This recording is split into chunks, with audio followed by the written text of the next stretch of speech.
Hello students. तो आज हम जानेंगे कैरेक्टरिस्टिक्स ऑफ गुड ब्रिक। ऐसे कौन से ब्रिक्स हैं जिनको हम कंस्ट्रक्शन में यूज करें, उनकी कौन सी प्रॉपर्टीज हैं जो कंस्ट्रक्शन में यूजफुल हैं। तो उसमें सबसे पहली प्रॉपर्टी है कलर। तो what to see in colour. Colour जो है उसका यूनिफॉर्म होना चाहिए और ब्राइट होना चाहिए। ऐसा ब्रिक का सैंपल जो है, ऐसा ब्रिक जो है वो कंस्ट्रक्शन में यूजेबल होता है। इसमें नेक्स्ट प्रॉपर्टी है शेप। ब्रिक्स का शेप कैसा होना चाहिए? इसके सरफेसेस प्लेन होना चाहिए, ऐसा ना हो कि सरफेसेस रफ हो। और ये सारे शार्प होना चाहिए। अपोजिट साइड्स पैरेलल होना चाहिए। एडजेसेंट साइड्स परपेंडिकुलर होना चाहिए। और इसमें कॉर्नर्स में राइट एंगल होना चाहिए, टूटी फूटी नहीं होना चाहिए। तो ये शेप प्रॉपर होना चाहिए। Then it should have a proper size. Size का मतलब है कि अगर उसमें लिखा हुआ है कि उसका साइज 19 by 9 by 9 होना है, तो स्टैंडर्ड साइज को फॉलो करना चाहिए। अगर स्टैंडर्ड साइज फॉलो नहीं करेगा तो उस केस में जो वर्टिकल जॉइंट्स जो हैं, वो आप वर्टिकलिटी ऑफ जॉइंट जो है आप इसको ब्रेक करते हो बॉन्ड के फॉर्म में, वो नहीं कर पाओगे। अगली प्रॉपर्टी है टेक्सचर। उसका टेक्सचर बहुत फाइन, डेंस और यूनिफॉर्म होना चाहिए। फाइन हमें दिखेगा कि फाइन पार्टिकल्स हैं उसमें। डेंट्स, वहाँ बीच में कोई होल्स नहीं होना चाहिए, फिशर्स नहीं होना चाहिए, कैविटीज नहीं होना चाहिए, कोई लूज मटेरियल नहीं होना चाहिए, कोई अगर उसमें वाइट स्प्लॉट्स दिखेंगे तो वो अनबर्न्ड लाइन में वो नहीं दिखना चाहिए। तो ऐसा उसका टेक्सचर जो है सेम यूनिफॉर्म होना चाहिए। और इसको देखने के लिए समटाइम्स आप ब्रिक को तोड़ के भी देख सकते हैं। नेक्स्ट प्रॉपर्टी है साउंडनेस।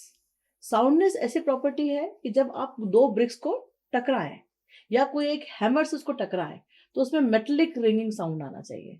ये मेटलिक रिंगिंग साउंड कैसा समझेंगे आप? जैसे आप कभी कोई मटका लेते हैं और उसको आप बजा के देखते हैं कि उस पे साउंड कैसे आ रहा है, और वहां पर अगर कोई क्रैक होता है तो साउंड आपको पूरा रिंग करता हुआ नहीं दिखेगा, ब्रेक हो जाएगा सडनली। तो यहाँ पर भी आपको मेटलिक साउंड आना चाहिए जो ये दिखाता है कि ये ब्रिक पूरी अंदर से पूरा एक है और अंदर से उसमें क्रैक्स नहीं है।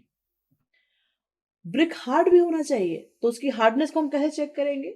उसके लिए आपको कुछ नहीं करना है, एक फिंगर से उसके ऊपर स्क्रैच बनाइए अपने नेल से। अगर कोई स्क्रैच फॉर्म हो जाए तो दैट मीन्स उसका जो सरफेस है वो प्रॉपर हार्ड नहीं है। तो हमारी अच्छी ब्रिक के लिए अगर आपने फिंगर से स्क्रैच किया तो उसका कोई इंप्रेशन ब्रिक के ऊपर नहीं आना चाहिए।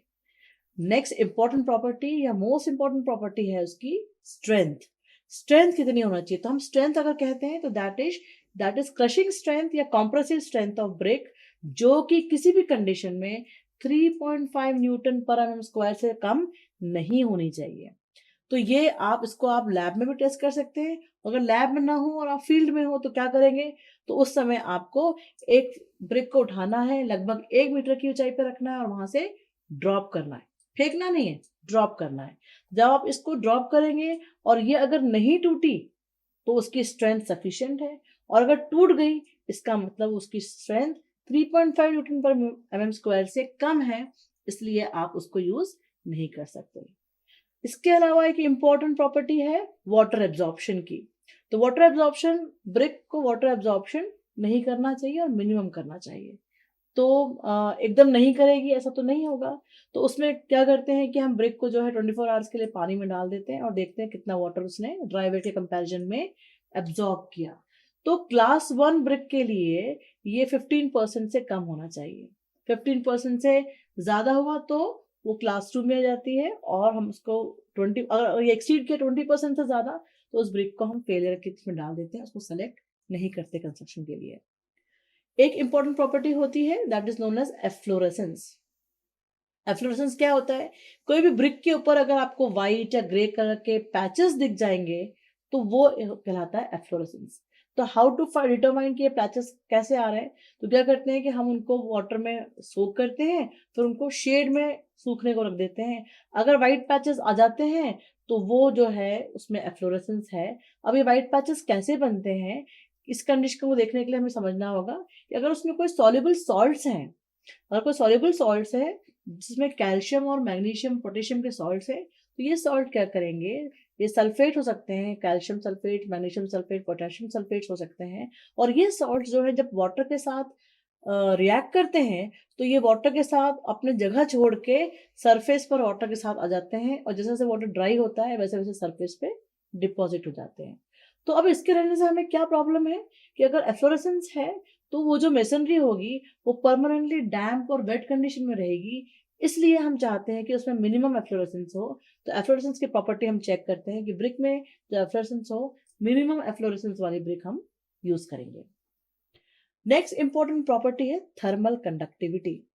तो जो ब्रिक है उसमें थर्मल कंडक्टिविटी बहुत कम होना चाहिए, तब वो ब्रिक जो है समर्स में कूल रहेगी और विंटर्स में वार्म रहेगी। तो एक थर्मल जो कर्टन बनाना है, जो अपना घर का या किसी भी बिल्डिंग का एक बेसिक फंक्शन है कि वो आपको बाहर के वेदरिंग कंडीशन से सेव करती है। तो अगर बाहर ठंडा होगा तो ब्रिक्स अंदर गर्म रखेंगी, अगर अंदर ठंडा है या बाहर ठंडा है तो अंदर गर्म रखेंगी, और बाहर गर्म है तो अंदर ठंडा रखेंगी, थर्मल कंडक्टिविटी लो होने के कारण। एक इंपॉर्टेंट प्रॉपर्टी ब्रिक की होती है साउंड इंसुलेशन, कि जो ब्रिक्स हैं वो साउंड को इंसुलेट करना चाहिए। ऐसा ना हो कि वो जो है इस ब्रिक के वॉल के इस तरफ जो कह रहे हैं वो इस तरफ सुनने में आ जाए ऐसा। तो उसके लिए देखा गया है कि जो लाइट वेटेड या हॉलो ब्रिक्स होती हैं वो अच्छी साउंड इंसुलेशन देती हैं बजाय हैवियर और कॉम्पैक्ट ब्रिक के। सिंपल सा रीजन है उसके पीछे। अगर हॉलो और लाइट वेटेड है तो उसमें बीच में एयर के गैप्स हैं, पोर्स हैं, जो कि साउंड को ट्रैवल करने में हैम्पर कर रहे हैं, साउंड वेव को ट्रैवल करने में। लेकिन हैवियर ब्रिक्स है तो उसमें साउंड ट्रैवल कर जाएगा। तो अगर आपको साउंड एंड इंसुलेशन का जो प्रॉपर्टी यूज करना है ब्रिक की, तो आपको हॉलो ब्रिक्स के साथ वो फुलफिल हो जाएगी। And the last property is the fire resistant property. तो अगर ब्रिक नॉर्मली फायर रेजिस्टेंट होती है क्योंकि खुद बनती है तब भी एक हाई टेम्परेचर को फेस करती है, तो ये जो है जब फायर रेजिस्टेंट होती है इसी कारण से ये बहुत सेफ है बिल्डिंग के लिए कि इनकेस कभी वहां पर फायर ब्रेक करती है तो वो कभी उससे इफेक्टेड नहीं होगी। तो कई बार इसलिए इनको रिफ्रैक्टरीज में भी यूज करते हैं इन ब्रिक्स को, और समटाइम्स स्टील कॉलम्स के बाहर भी इनको लगा दिया जाता है ताकि फायर कंडीशंस में स्टील कॉलम जो है वो सेफ रहे, और जो ब्रिक है वो फायर को फेस करे और वो उसका इफेक्ट स्टील कॉलम्स तक ना पहुंचने दे। तो आई होप अब आपको इन सारी प्रॉपर्टीज से समझ में आया होगा कि आपको कौन से ब्रिक को कहाँ सेलेक्ट करना है, या कंस्ट्रक्शन में आपको ब्रिक सेलेक्ट करनी है तो उनकी कौन कौन सी प्रॉपर्टीज को आप यूज करेंगे आपके बिल्डिंग के अनुसार। Thank you.